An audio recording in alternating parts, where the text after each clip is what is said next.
Hello everyone, इस video में हम पढ़ेंगे क्लास 6 का चैप्टर नंबर 8 हिस्ट्री का। ठीक है। सबसे पहले यहाँ पे प्रभाकर की एक छोटी सी कहानी, एक इंस्टेंस दिया हुआ है जहाँ पे ब्लैक स्मिथ शॉप पे, एक लोहार की शॉप पे ये प्रभाकर बैठा हुआ है और वहाँ पे बैठ के क्या देख रहा है, ब्लैक स्मिथ को देख रहा है कि वो कैसे काम कर रहे हैं। और वहाँ पर एक स्मॉल बेंच रखी हुई है जिसपे अलग अलग आयरन टूल्स जैसे एक्सेस हो गया, कुल्हाड़ी वगैरह और जो खेती में काम आने वाले टूल्स रखे हुए थे जो कि सेल के रेडी थे। A bright fire was burning and two men were heating and beating the metal rod into the shape। यहाँ पे बहुत तेज़ी से आग जल रही थी जिसमें मतलब भट्टी थी और वहाँ पे क्या हो रहा था, जो मेटल के और भी टूल्स होते हैं उनको शेप दिया जा रहा था, जैसे शेप में उनको यूज़ करना है वैसे। लेकिन ये जगह बहुत ही हॉट थी और नॉइज़ी थी, मतलब यहाँ पे बहुत ज़्यादा गर्मी थी, बट ये देखना बहुत ही अच्छा लग रहा था यहाँ पे कि क्या हो रहा है और कैसे कर रहे हैं। ये चीज़ बहुत ही इंटरेस्टिंग थी, इसलिए अपन बैठ के देख रहा था यहाँ पे। देखिए, आयरन टूल्स एंड एग्रीकल्चर। इससे पहले अगर आपको दूसरे वीडियोस भी देखने हैं हिस्ट्री की और भी या फिर और भी सब्जेक्ट्स की, जैसे साइंस है, मैथ्स है, और तो आपको लिंक डिस्क्रिप्शन में मिल जाएगा पूरी प्लेलिस्ट के साथ में। ठीक है। Iron tools and agriculture. देखिए, we often take the use of the iron for granted today. अब हम आयरन जो है अपने डेली लाइफ में हम यूज़ करते हैं, बहुत सारी चीज़ें हमारी आयरन से बनी हुई हैं। Things made of iron and steel are part of our daily life. ठीक है। आयरन और स्टील से बहुत सी मेनली चीज़ हमारे घर में भी यूज़ होती हैं बनी हुई।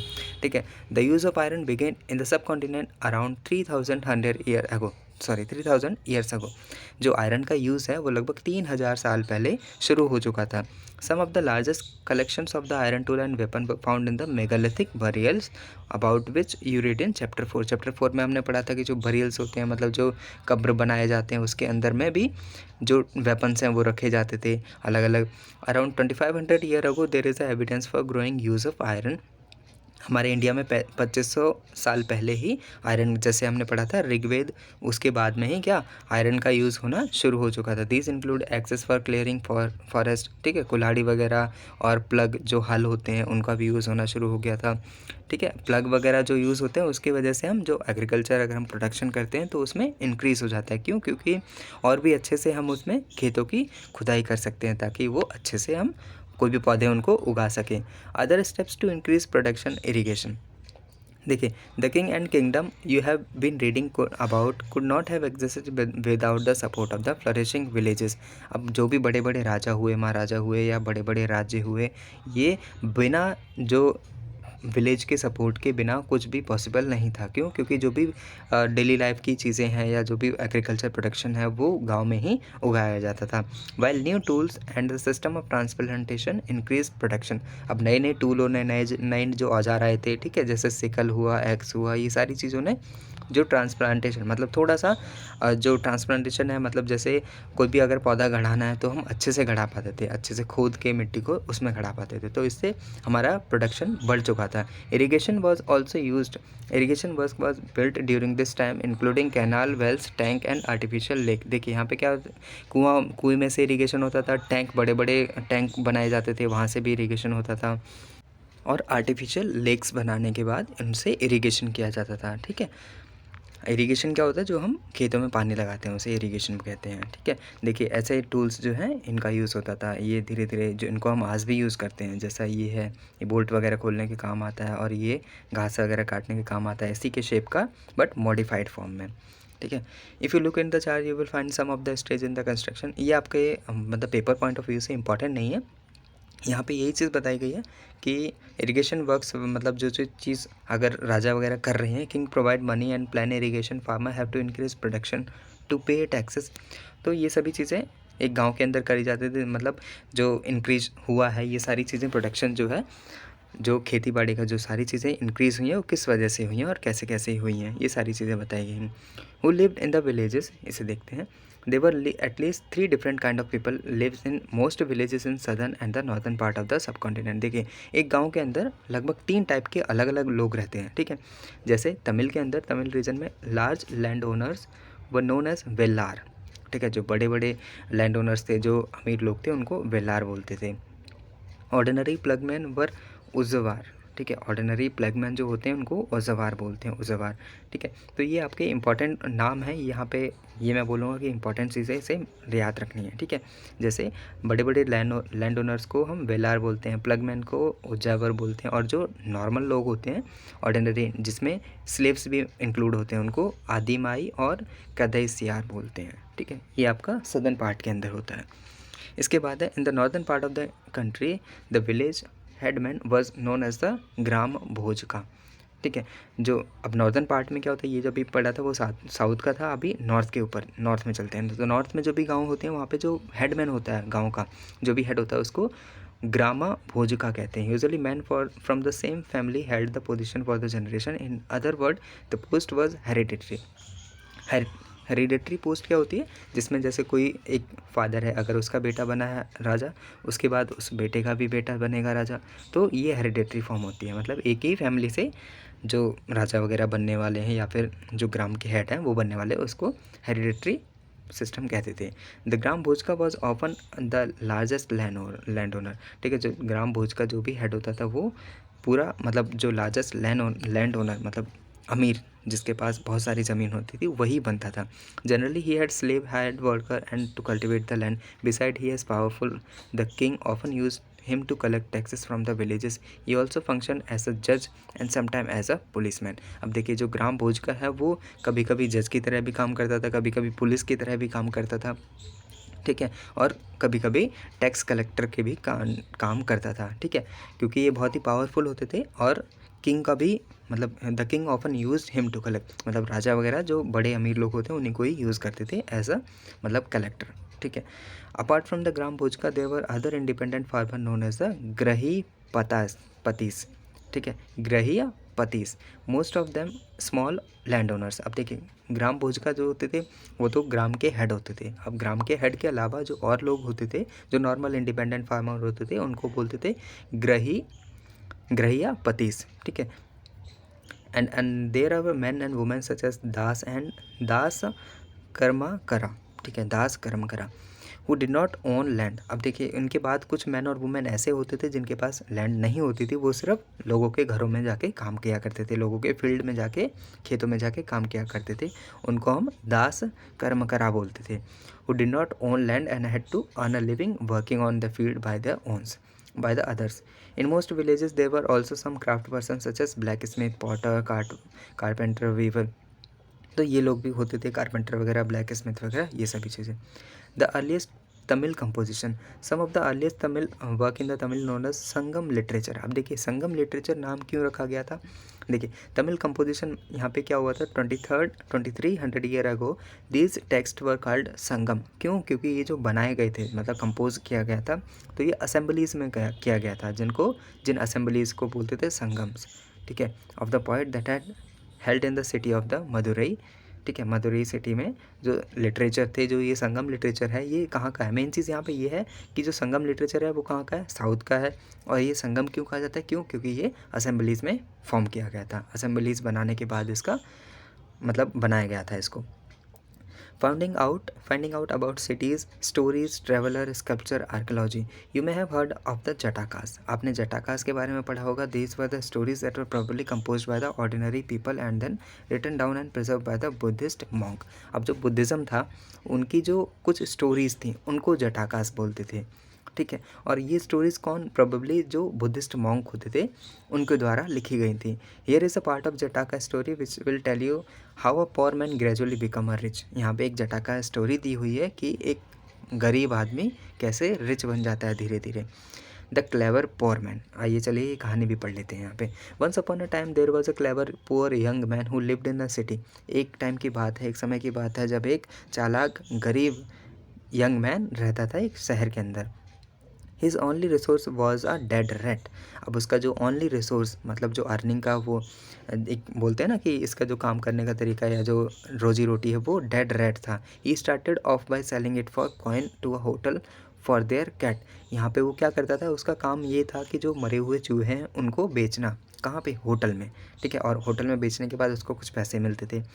फिर क्या होता है, एक दिन देयर वॉज अ स्टॉर्म, बहुत तेज़ी से तूफान आता है। The king's garden was littered with branches and leaves and the garden was at a loss as to how to clear the mess. अब तूफ़ान आता है तो वहाँ पे जो ब्रांचेस हैं, टहनियाँ और जो पत्ते वगैरह हैं, तो पूरे गार्डन में फैल जाते हैं और गंदगी हो जाती है पूरे में। The young man offer to clean the garden if he could keep the wood leaves. ठीक है, अब ये जो यंग मैन है, जो क्लेवर मैन है, ये क्या करता है, एक ऑफ़र देता है, बोलता है कि मैं इसको साफ़ कर दूंगा, लेकिन एक शर्त के साथ कि मुझे ये लकड़ियाँ और जो पत्तियाँ हैं ये तुम मुझे दे दोगे। ठीक है, द गार्डनर जो वहाँ का माली होता है वो एग्री कर जाता है, बोलता है हाँ ठीक है, तुम ये लकड़ियाँ ले लेना, बट इसको साफ़ कर दो। The young man rounded up all the children and where who were playing with an offer of the sweet for every stick and leaf they could collect.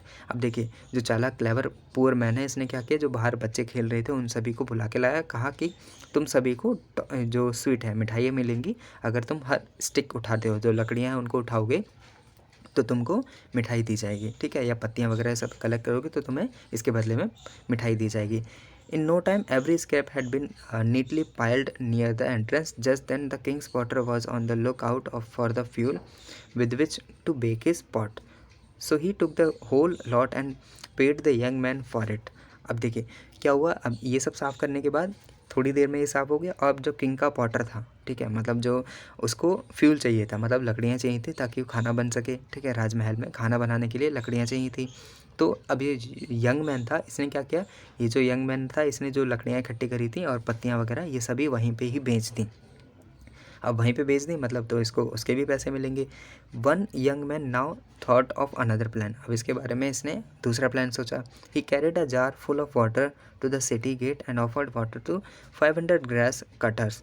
They were pleased and said you have done such a good turn, tell us what we can do for you. अब देखिए पहली चीज़ यहाँ पे ये थी, अब यहाँ पे चतुराई पहले वाले में आपने देखी ली थी कि इसने पत्तियाँ वगैरह जो उन्हें साफ़ करने का मतलब ठेका लिया था। अब उसने क्या किया, बच्चों को बुला के लाया और एकदम से वहीं पे बेच दी, मतलब साफ़ करने के बाद वो लकड़ियाँ उसी को ही बेच दी महल के अंदर। दूसरा इंस्टेंस दिया हुआ है कि अनदर प्लान ये था कि 500 ग्रास कटर्स, जो जो क्या बोलते हैं, लकड़बग्गे जो होते हैं, सॉरी, या जो मतलब कारपेंटर टाइप जो लकड़ियाँ वगैरह काटते हैं, तो उनको 500 लोगों को इसने पानी ऑफ़र किया, मतलब पानी पिलाया था गेट के पास खड़े होके। ठीक है, तो ही रिप्लाइड, अब उन सभी जो ग्रास कटर थे उन सभी ने इससे बोला कि तो अब तुमने बहुत अच्छा काम किया, कि अब बताओ हम तुम्हारे लिए क्या कर सकते हैं। ही replied I will let you know when I need your help. अब उसने बोला, जो यंग मैन है उसने बोला कि मैं तुम्हें बता दूंगा जब मुझे तुम्हारी ज़रूरत होगी। He then made friend with the trader. अब इसने उनके साथ फ्रेंडशिप कर ली थी। One day the trader told him tomorrow a horse dealer is coming to the town with 500 horse. Hearing this our young man went back to the grass cutter. He said, please give me a bundle of grass each and don't sell your grass till the mine is sold. अब देखिए, अब यहाँ पे क्या हुआ, इसने जो traders हैं उनके साथ दोस्ती कर ली थी। अब उसके बाद एक बार एक ट्रेडर ने उसको बताया कि कल क्या है बॉस, एक हॉर्स डीलिंग होने वाली है। ठीक है, मतलब घोड़े आएंगे और वो बिकेंगे, मतलब लगभग 500 घोड़े की डीलिंग होगी। ठीक है, तो इसे सुनने के बाद इसने अपने जो ग्रास कटर जो फ्रेंड थे उनसे बोला कि वो उनको घास ला के दे। ठीक है, वो तो घास काटते थे, तो सभी से बोला कि थोड़ा थोड़ा करके तुम मुझे एक एक बंडल घास लेके आओ और do not sell your grass till the mine is sold. अब उसने ये बोला कि अपनी घास मत बेचना जब तक मेरी घास ना बेच जाए। ठीक है, अब उसके जो 500 दोस्त थे उसने सभी ने एक एक दिया, तो 500 बंडल हो गए उसके पास। When the horse dealer could not buy grass from anywhere he purchase the young man's grass for the 1000 coin. अब क्या हुआ, जो यंग मैन था उसने अपने फ्रेंड से बोला कि तुम लोग घास मत बेचना जब तक मेरी ना बेचता है। अब उन सभी ने मना कर दिया, 500 लोगों ने मना कर दिया। तो अंत में इसी की बारी आती है, यंग मैन की बारी आती है, तो इसी से घास वो लेके जाते हैं और ऊंचे दाम पे लेके जाते हैं। ठीक है, तो ये उसकी क्लेवरनेस, चतुराई थी। ठीक है, वी कैन यूज़, अब इसके बाद we can use other kind of the evidence to find out about the life in the early cities. Sculptures carved scene depicting people lives in the town, village as well as the forest. Many of these sculptures were used to decorate railings, pillar, gateway of the building and were visited by the people. देखिए यहाँ पे यही चीज़ mention है कि जो life के evidence हैं पुराने टाइम पे जो भी हैं एविडेंस, वो हमें कहाँ कहाँ मिल जाते हैं, peoples living in town, village, ये सारी चीज़ें, मतलब जंगलों में, गाँव में, ये सभी चीज़ें हमें मिलती हैं। स्कल्पचर्स वगैरह मिले बनते हैं, जो ऊंचे ऊंचे ये लिखे रहते हैं स्कल्पचर, जो हमने पिछले चैप्टर में पढ़े थे, तो इनसे हमें लोगों के बारे में पता चलता था। अब यहाँ पे ये था facing page ring well found in Delhi, ये चीज़ यहाँ पे दे नहीं रखी, ये शायद अगले पेज पे है। ठीक है, बस वहाँ पे देखते हैं। ये चीज़, हाँ ये below a sculpture from the Sanchi, this is a sculpture with Sanchi stupa, Madhya Pradesh के अंदर है ये चीज़। देखिए ये है सांची का स्तूप, ठीक है, ये मध्य प्रदेश के अंदर है। इसके बारे में और भी हम जानेंगे चैप्टर नंबर लास्ट 11 के अंदर। Many of the cities that develop about the 2500 year ago were the capital of the mahajanapada that were you learn about in chapter 5। अब देखिए बहुत सारी जो सिटीज़ थी लगभग 2500 ईयर पहले बनी हुई थी, जो सभी वो महाजनपद की कैपिटल रही थी, ठीक है। Surrounded by a massive fortification walls. अभी ये जो भी जितनी भी कैपिटल्स होती हैं उनके आसपास ऊंची ऊंची दीवारें बनाई जाती थी ताकि वो सेफ रह सकें, ठीक है। In many cities archaeologist have found rows of pots और ceramic ring arrange one on the top other, these are known as the ring wells. अब बहुत सी जगहों पे क्या है आर्कोलॉजिस्ट हैं उनको क्या क्या मिला है, रिंग वेल्स मिली हैं, ठीक है, सिरेमिक की बनी हुई, रॉ कच्ची मिट्टी की बनी हुई, ठीक है। This seem to have been used as a toilet in some cases and as a drainage garbage dump, ठीक है। अब इनका मानना है कि इनको एज अ टॉयलेट यूज़ किया जाता था कुछ केसेस में, और कहीं पे डंपिंग किया, मतलब जो कूड़ा करकट है उसे डालने की है उसमें। This ring usually found in the individual houses, ठीक है, मतलब क्योंकि ये हर एक के घर में मिली थी इस वजह से ऐसा कहा जाता था। We have hardly any remainings of the place market और homes of ordinary people, perhaps some are yet to be discovered by archaeologist, other made of wood, mud, brick and thatch, they have not survived. अब इनको जो मतलब remaining of palaces, market और homes of ordinary people, इनको ये चीज़ नहीं मिले हैं, जो मतलब जो नॉर्मल लोग होते थे उनके घरों के जो रिमेनिंग्स हैं वो नहीं मिल पाए हैं। हो सकता है वो लकड़ी के बने हों, मिट्टी के बने हों, जो कि टूट चुके हैं इस वजह से। Another way of finding about the early cities is from the account of the sailor and traveller who visited them. One of the most detailed account that has been found was known by the Greek sailor.